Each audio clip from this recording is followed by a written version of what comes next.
This Easter morning, it also represents for me this new growth, this new life, this promise fulfilled of freedom. Freedom that is the greatest gift that we receive on this Easter day. Jesus tells his followers in John chapter 8, the truth will set you free. The freedom that Jesus promises us on this Easter day involves us letting go of that which no longer serves us. We must look at those things that get in the way of our freedom.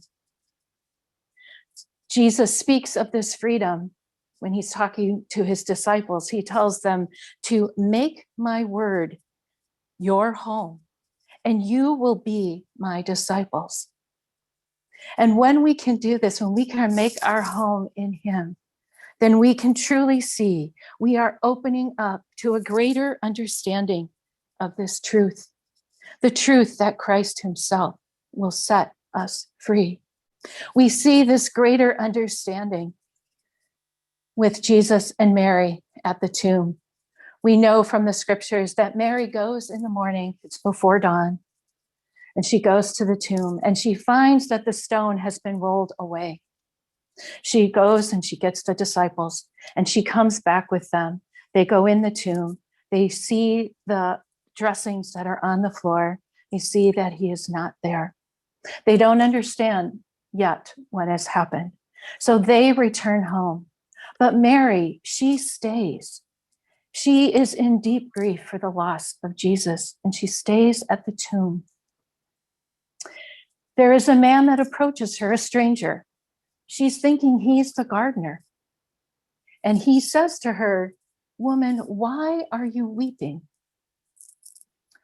Who are you looking for?" And her reply is, "Sir, if you have taken him away, tell me, where have you put him? And I will go and I will remove him." And his reply is, he says to her, "Mary." He calls her by name. And in that moment, she turns around and she sees Jesus. She knows the promises of freedom are complete. She sees Jesus in his completeness.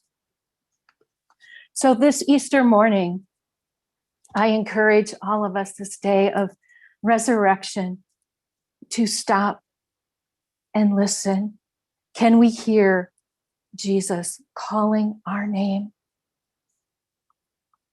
In the silence of our heart, can we hear him calling us?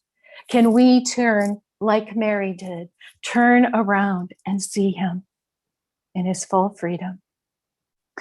We have celebrated Easter and Holy Week and the Passover.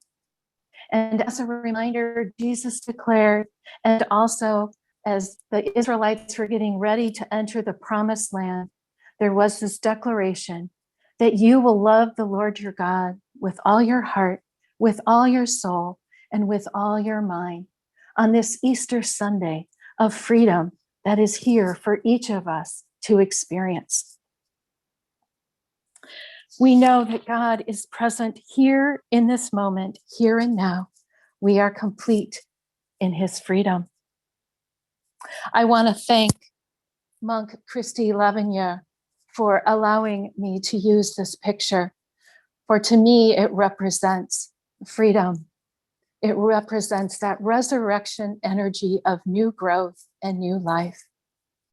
I love this quote, and I wanted to share it with all of you.